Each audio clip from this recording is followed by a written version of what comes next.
Greetings. Welcome to Sunday Satsang.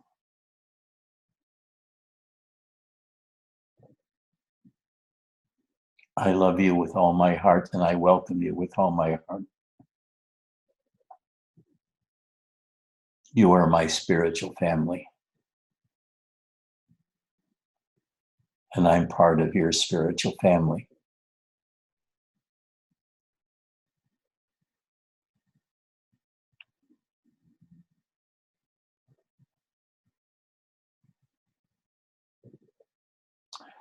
Today I wanted to talk about several things. I hope I remember to cover all three. But the first one I'd like to cover, let me go back to the gallery view. The first I'd like to cover is all the misconceptions that people have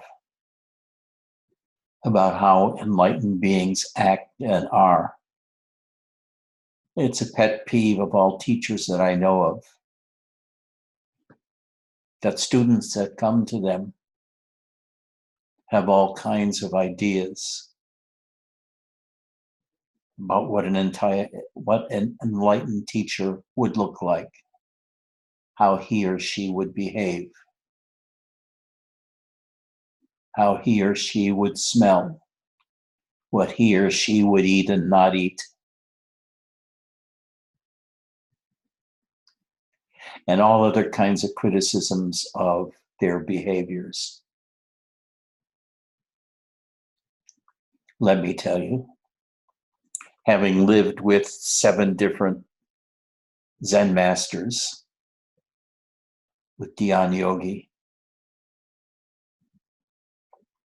with Robert, and with many others that I've seen or visited,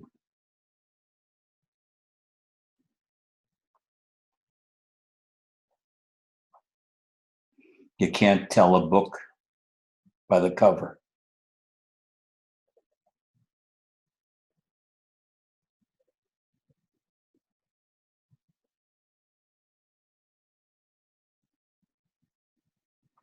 This is especially true of those whose entire knowledge of spirituality comes from Robert's book, Silence of the Heart.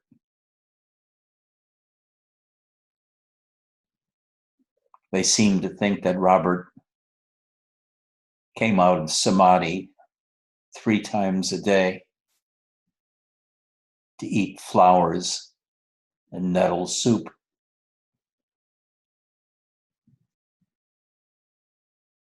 And the rest of the time, he was a kindly old man that walked his dog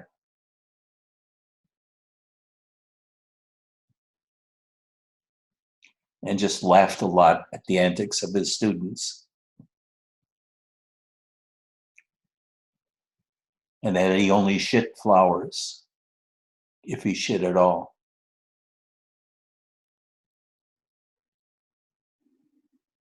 And instead of washing in a tub, he floated on the water on top of the tub.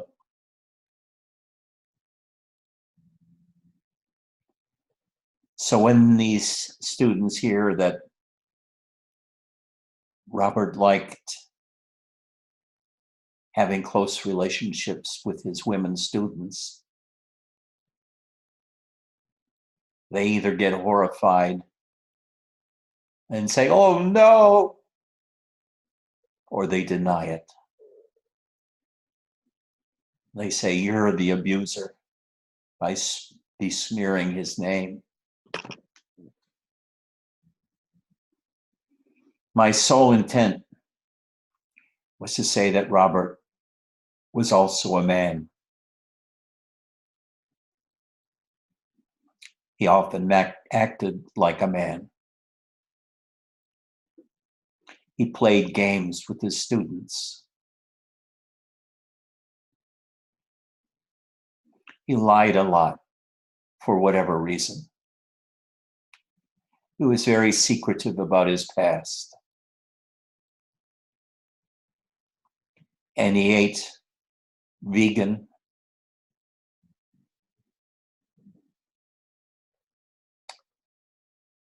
and a lot of other green stuff.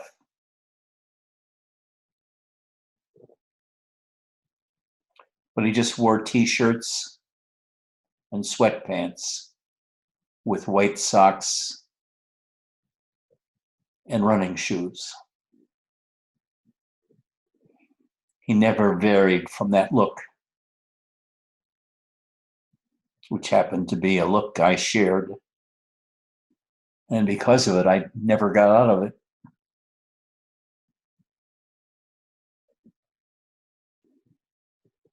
And he was very silent.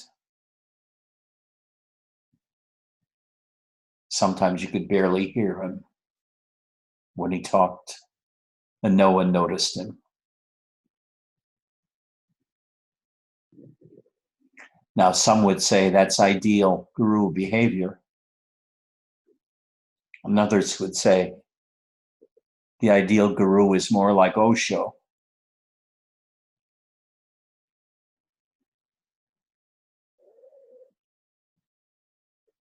Or pick some other one. One who said love, love, love, love, love all the time. Or some who was mischievous and had a mercurial temper like Gurdjieff. Or some like Yogananda that chanted loudly and out of key all the time, but with great devotion.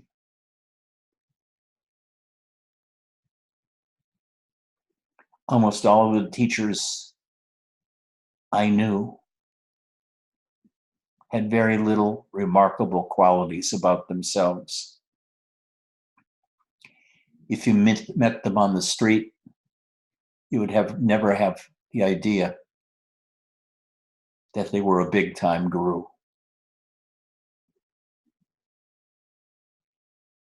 Sasaki Roshi stood about 4'11" and was the quietest of people, except during his talks.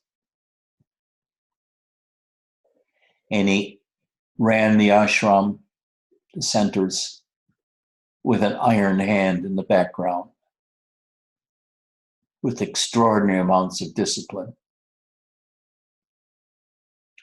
And you either got used to it or you left. It was like a Japanese concentration camp.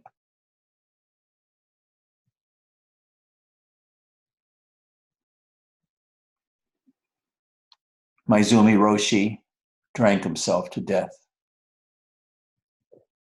and often acted in fits of anger when he was drunk. But several hundred students idealized him because he was so fucking smart. His Dharma talks were unbelievably brilliant and cutting edge.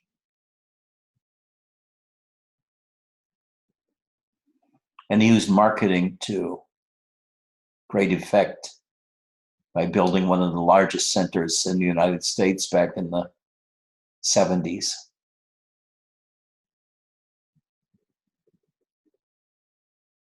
There was Sun San Sunim, who had a very mercurial personality.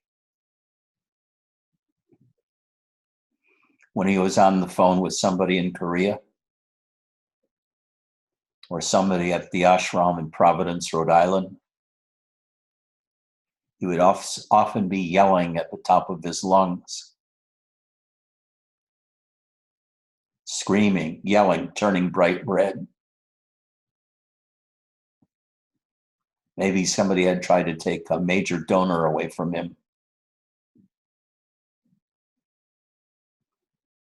That was a no-no with San Sunim, trying to touch his donation income.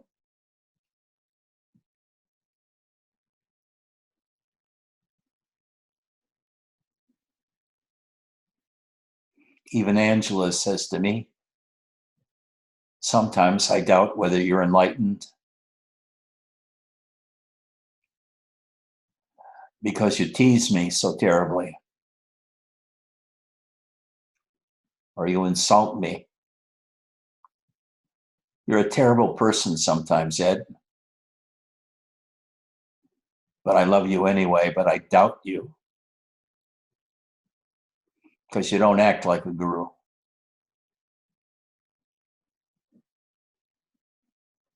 People around here will tell you I don't act like a guru either.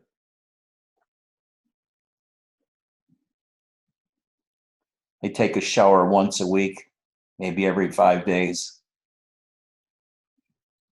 Wear the same shirt much of the time. I'm always sitting in my chair watching television.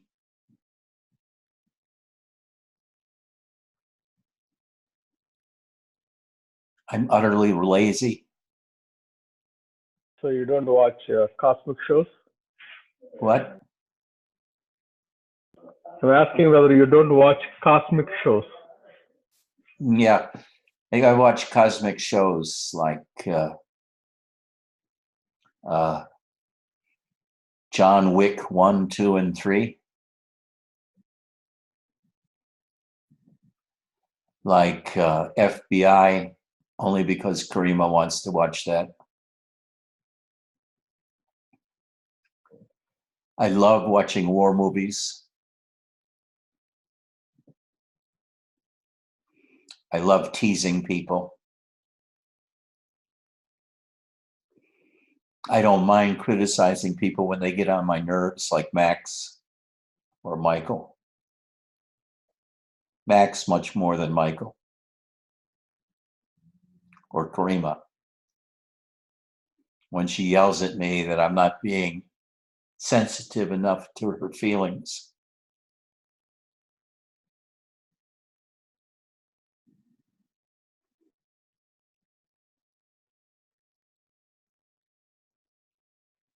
But how one acts really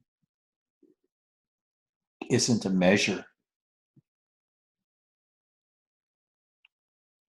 of one's spirituality. Just take a look at some of the teachers, like that Tibetan teacher who wrote about crazy wisdom back in the 70s, Trungpa, and the one who claimed to be the greatest teacher of all times, the Dawn Horse person, who kept changing his name. He may have even had Idi Amin as one of his names at a time. But his ashrams were run with all kinds of sordid sects and so forth.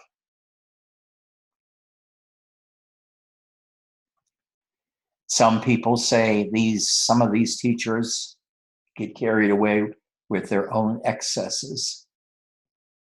They're narcissistic and they beat up their students in one way or another. But I know in my heart that's their mode of teaching. They're hard teachers to deal with. They're not meant for everybody. They're meant only for those who can take a beating and need a beating. And those who love them dearly, like Jean Dunn loved Nisargadatta, who Robert said he didn't like at all because he was too rude and crude.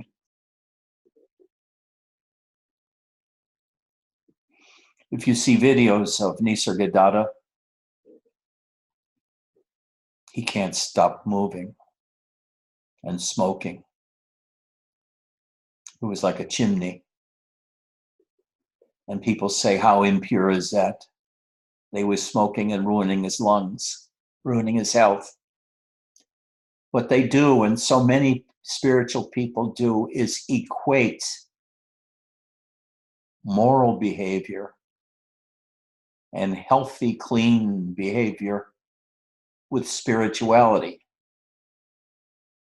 But that's kind of a Christian concept. For some students, a teacher must not eat meat, must not have alcohol, can't have any impurities whatsoever, never swear. Well, a lot of teachers go around swearing and drinking just to get students over their ideas. One of my first teacher that ordained me, Tianan, at the International Buddhist Meditation Center, was probably the gentlest teacher I ever knew. He was very gentle. And on Saturdays, we had work around the ashram to clean it up, to fix things. And on every Saturday, he made the most hot, unbelievably hot Vietnamese soup that you could imagine. I'd watch him cook it. The sweat would form on his forehead about a half hour into cooking it, because he kept tasting it to see if it was hot enough. And as it got hotter and hotter, he smiled more and more.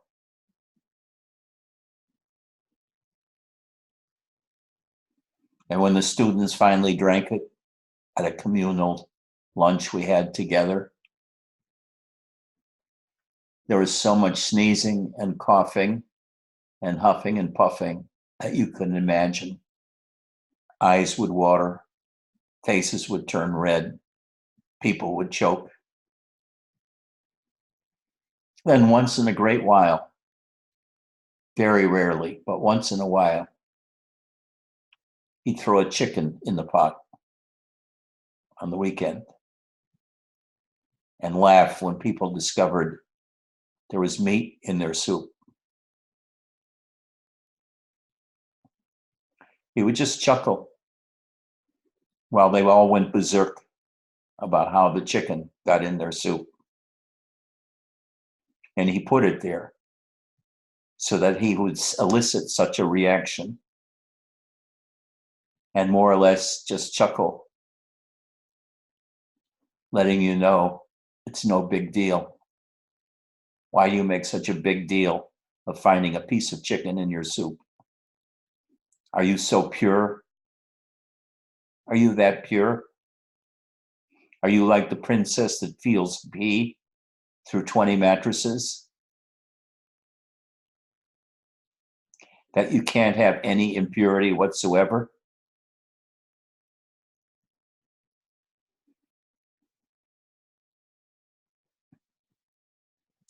Michael can't have any meat products.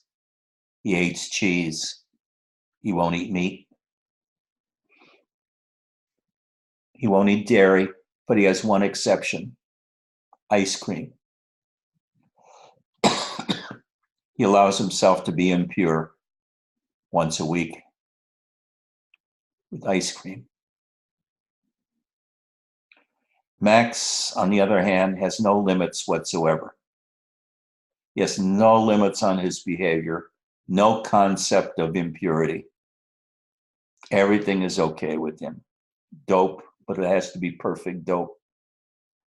Cactus juice, the right kind of cactus, the right kind of mushrooms, the right kind of marijuana, the right kind of wine, taken in large amounts on a daily basis.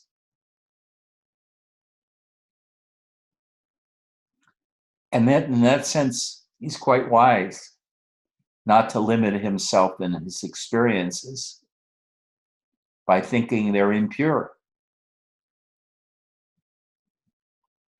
Angela's going through a purification right now because of a physical problem. And she has the worst diet on earth. Water and lemon juice, celery juice, other kinds of juices, and fruit with no vegetables, no meat, no bread. Hear that? No bread, no oatmeal, just fucking fruit all day long. She hates it, but she's doing it for health reasons.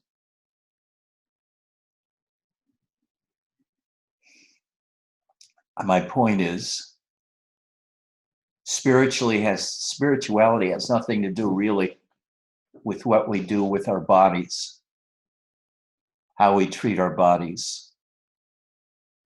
I remember at the International Buddhist Meditation Center, we'd even have people that would whip themselves as part of their purification.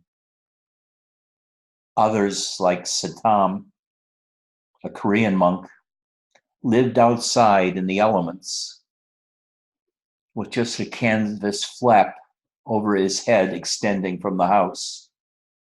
And he never laid down to sleep. He slept in lotus position. And all day long, he did translations in the lotus position. And when he ate lunch, he just boiled some cabbage.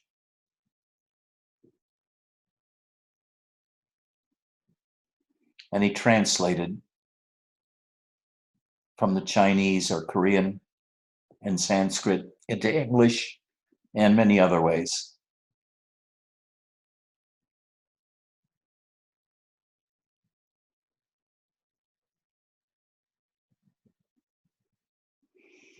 Some people were very difficult to get along with in the ashrams. Some were barely sane and would have shouting matches and screaming.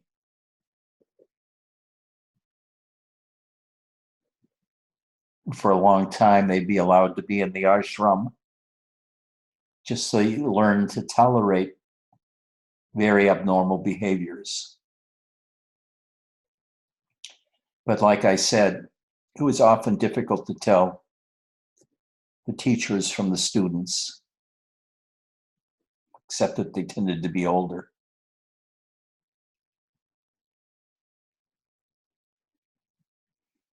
There's no universal code of behavior for an enlightened being. They're all not like Ramana or the stories we hear of Ramana. What a boring world it would be if all spiritual teachers were like Ramana.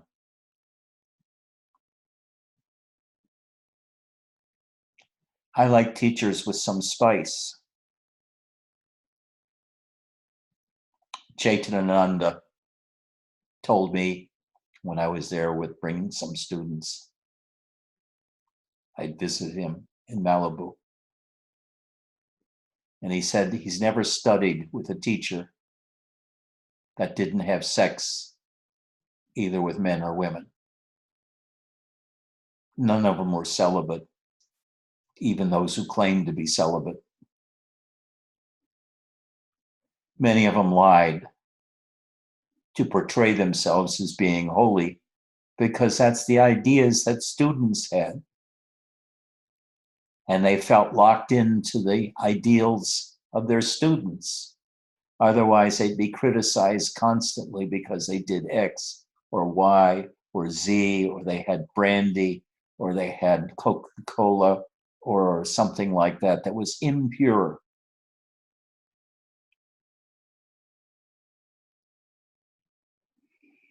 Spirituality is not about purity. I'll talk about that in a minute, what it's about. But get over the idea that spirituality and spiritual attainment are simultaneously or similar to or identical to moral perfection ethical perfection, or hatha yoga perfection, where you wash your nostrils out with cloth every morning and you check your pee with a pH meter to see that it's in the right zone. Your pee is exactly 6.7 or whatever it's supposed to be according to some book you read. So many students are reading books about how they should eat to be spiritual, or how to eat to be healthy. And again, the healthy life is not how most gurus lived. For example, Sun Sanim lived in the jungle for 5 years when it was being occupied by the Japanese in Korea. He lived on the plants there. He turned green, just like Milarepa is supposed to have done, eating nettles. He developed diabetes at that time too, because of the way he ate and the strength of his sitting. Kozan Roshi, one of the Zen masters I studied under,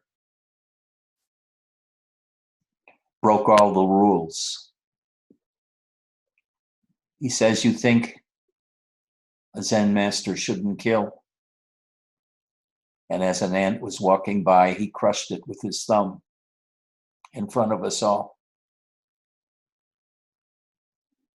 He had a very pretty 18-year-old assistant that accompanied him from Japan, and they lived in the same bedroom together. And he said, I bet you all wonder about us, what our relation is, don't you?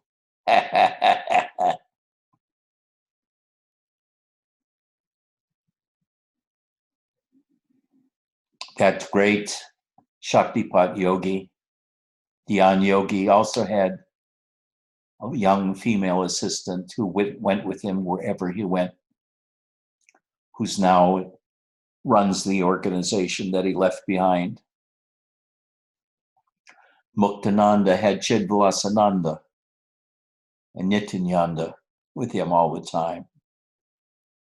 And everybody wondered, with Muktananda up on the stage and her standing next to him interpreting, what their relationship was.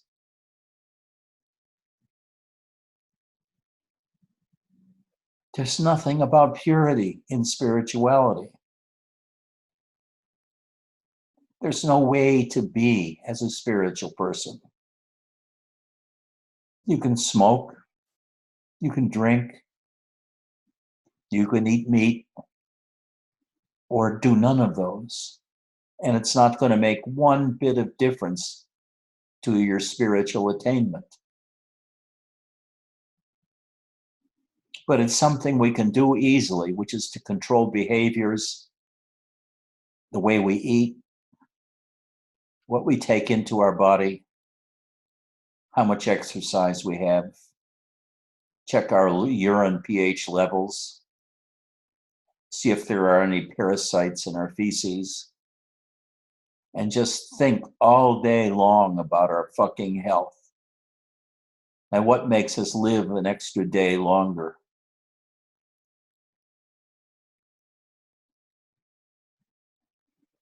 And whether if I tease you enough, I'm really being cruel and unguru-like.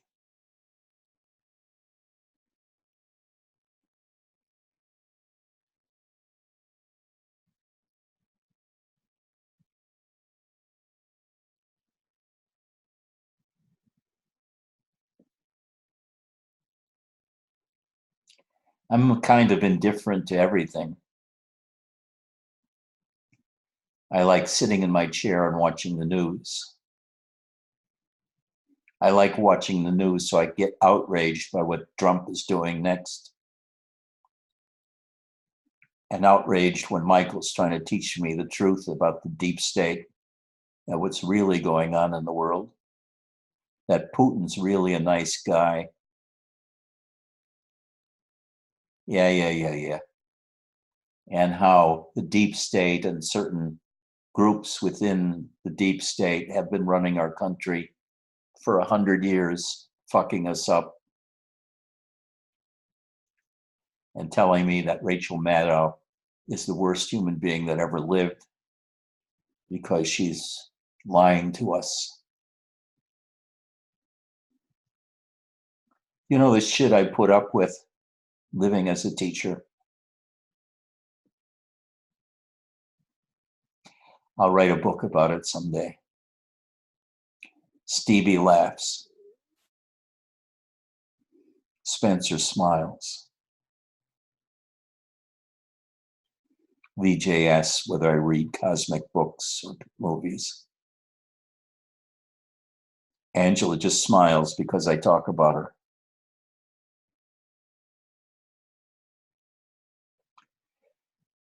But spiritual does not equate to morally perfect behaviors. You could have sex 5 times a day and be a spiritual person of the highest order, using sex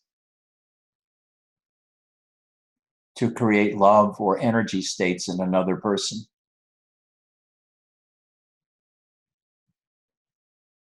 But be judged by everybody else as being a pervert or abusing women or men.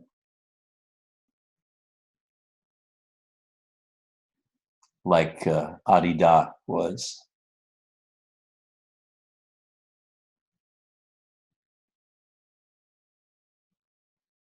A teacher can act very bizarrely because students are so twisted in their ideas about spirituality.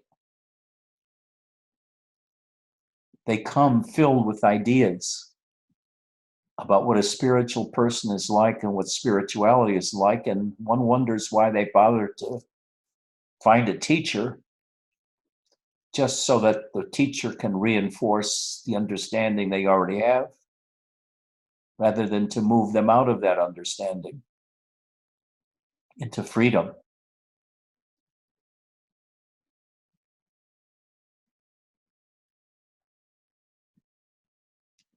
Okay, that was point 1. There's one other major point I want to talk about, which has 2 faces. One thing you're all much aware of, there's very little agreement among the various disciplines and teachers as to what constitutes spirituality.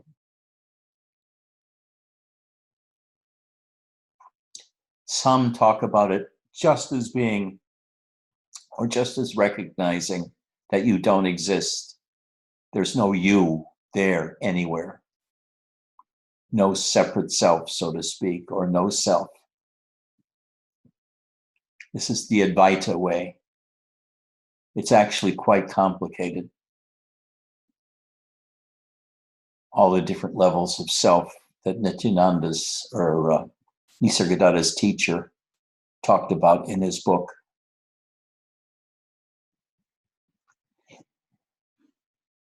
And what they do is they deny the existence and importance of anything in order to get to the point of recognizing that ultimately you're a witness which does not exist in the sense of being observable, feelable, touchable. The witness is beyond all of existence, beyond touching, beyond feeling. It's also known as nothingness. Not really, but it's close enough. The witness can witness even nothingness as well as emptiness. So they're big about emptiness, they're big about nothingness, they're big about not existing and the world doesn't exist. And that used to confuse the hell out of me with Robert when he'd say, you don't exist, the world doesn't exist, the body is just a hallucination.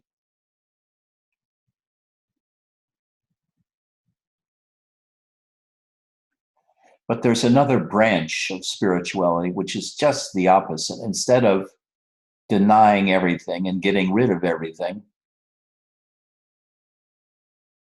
it's accepting everything, loving everything, which results ultimately in devotion to the self and to God within, and the discovery of the manifest self within and God within as having a separate existence from you, as living energy states that guide you and speak to you, fill you with joy and bliss, where you're deliciously happy, even amidst all kinds of crap in the external world. These paths are mutually exclusive, but really both have to be walked, one after the other. Sometimes you start with the Advaita approach of living more and more primitively, desiring nothing, trying to just wrap yourself into yourself and finding emptiness, finding nothingness, finding the witness, and thereby transcending life to complete peace. The other way is devotional and relational. That same self that you were worshiping before by going within and ignoring all the levels of self except the witness, now gives birth to a different thing. It gives birth to love for another.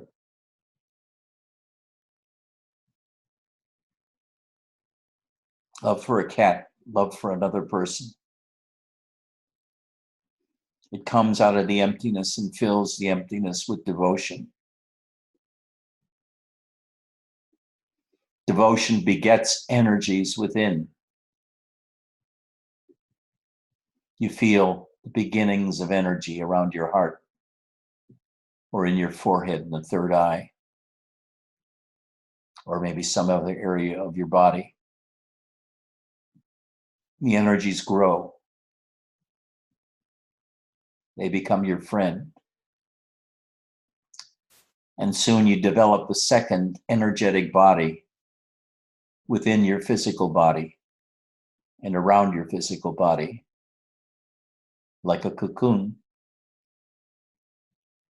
And this sense of presence is the way you begin to operate in the world. You don't deny the world anymore, but your sense of presence has direct contact with the world as an energy phenomena, not a solid object.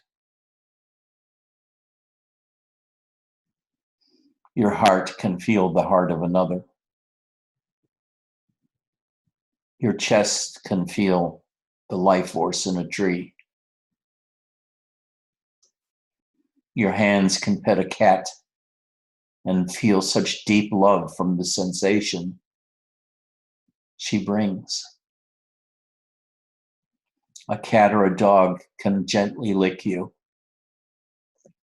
and the feeling is so ecstatic. It's not unlike the best sex you've ever had, because all of your skin becomes so ultra sensitive to the touch and to energies around you and to the emotions of other beings. And you grow increasingly accepting and loving life rather than contracting and disappearing. You expand your beingness. You become filled with light, the light of consciousness. You're now increasingly sensitive to everything. Your body is sensitive. Your mind is sensitive. You no longer reject emotions as bad or as non-spiritual, but you dwell in them.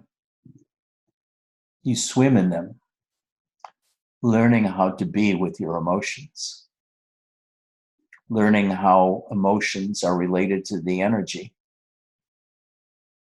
and that when you absorb the emotions in your heart, they turn into energy. So one day, you're an energy being before you even recognize it. You're acting like an energy being. And then one day, God feels pretty pleased with your efforts in your attainment and shows himself or herself to you in a form that's suitable for you.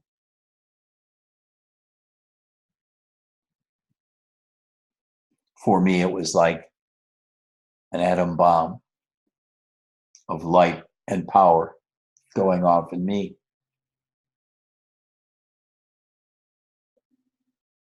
Rising into my brain and then expanding to the universe beyond that, not unlike Robert's experience many, many years earlier. And that's when I realized the manifest self. I could feel the life force in me, in my body, in my chest. Almost, that I would feel it before, but I wouldn't know what it is. But after God showed himself to me, I knew what the life force was. It was the life force. It was the energy of life inside of me that filled my body with life, with sentience, the ability to feel, to see, to hear, to taste, to touch.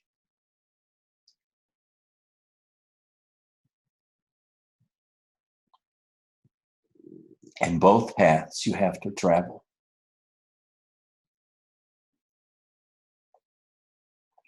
Nisargadatta, early in life, just talked about devotion, love, surrender to the Guru,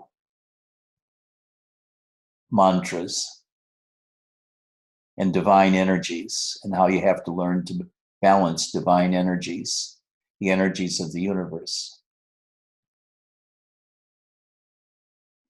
By the time he died, though, he was done with all of that. He was glad to be able to die. He said it just hopes that his death wouldn't be too bothersome to him. Others, like myself, started by chasing emptiness in Zen. Form is emptiness, emptiness is form. Feeling, thought, and consciousness are also like this. And we're always meditating and finding emptiness and finding light, maybe. But the goal was nothingness. The goal was complete peace. The goal was perfect understanding of the nature of reality, what's real and not real. The trouble is, by the time you understand the Advaita point of view 100%, you're already changing to the 180-degree difference of seeking the manifest self, the life force. On the other hand, people like Bernadette Roberts,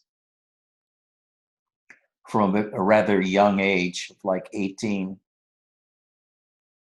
became a nun, immersed in Christ consciousness, light, devotion, and surrender.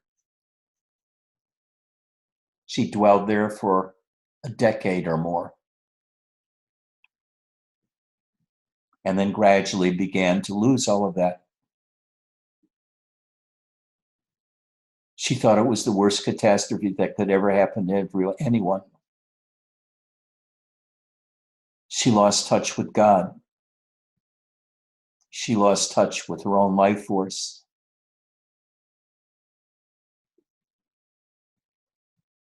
She began to close down. She said it was like having a large emptiness inside of her that every year grew larger and larger and took more and more of her personality, her energies, her God, her bliss away from her. It just ate away until she was nothingness and totally unhappy.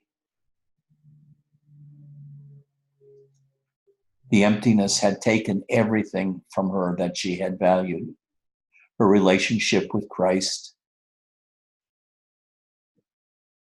Christ consciousness, bliss, ecstasies.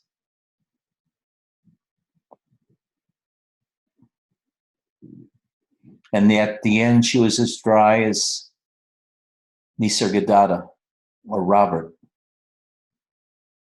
Robert was as lifeless as one could get and still be alive. He was so quiet, so empty. And all he kept talking about was, you don't exist. The world is illusory. Don't bother about your own problems. Just be quiet. Be silent. Find nothingness and emptiness and go beyond even them to the witness, which is beyond even emptiness and nothingness. You probably don't understand what I mean, but I understand. And the thing is, both ends of the spiritual spectrum play with each other.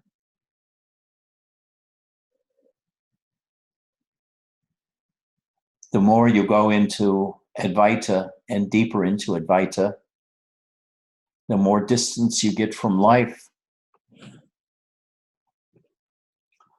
But the more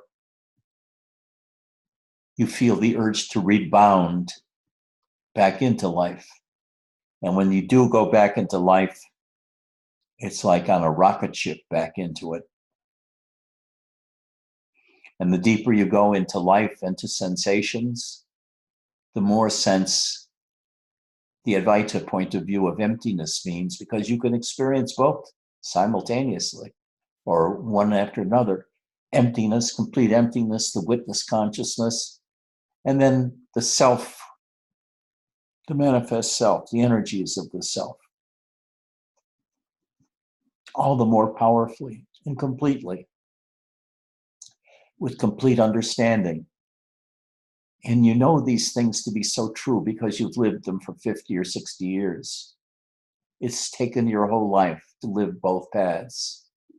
And you know how little students know when they come to you, because they've only tasted 3 books about one path. Maybe they've only read Silence of the Heart, and they really have no idea about how deep spirituality is, how broad it is, how magnificent it is, and at the same time, how dreary it can be. And very few have the patience to really learn. Mostly, for most students, spirituality is a hobby. It's not yet their life, their blood.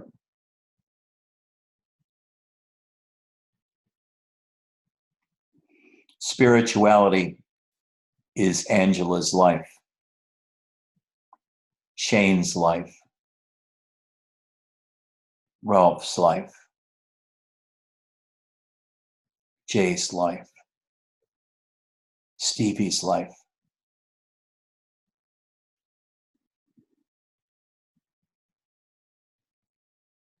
But Max is still a playboy when it comes to spirituality. Vesseline is a young, vibrant woman who has a whole human life to live ahead of her.